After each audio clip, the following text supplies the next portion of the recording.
Nandito tayo ngayon sa BGC, harapan ng Central Square at saka harapan ng Shangri-La.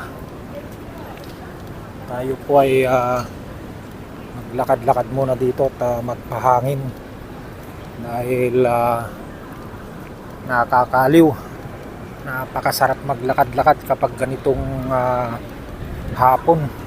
Napakaraming tao at naglalakad din, mga foreigner, mga trabahador dito sa BGC, mga empleyado.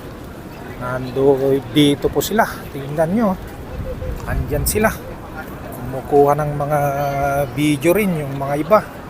Eto yung mga Chinese, ayan, nandyan sila, ayan,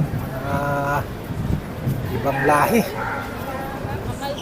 Eto, may fountain dito pero hindi pa nag-o-open. Mamayang hapon pa to, siguro mga alas 5 bubuksan na nila itong fountain na ito. Ayan, ayan mga buddy, tignan nyo,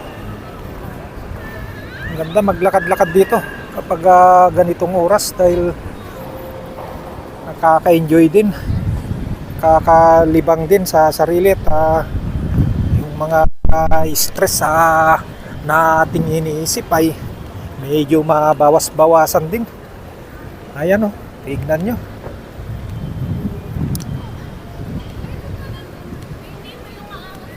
ayan, dito sila.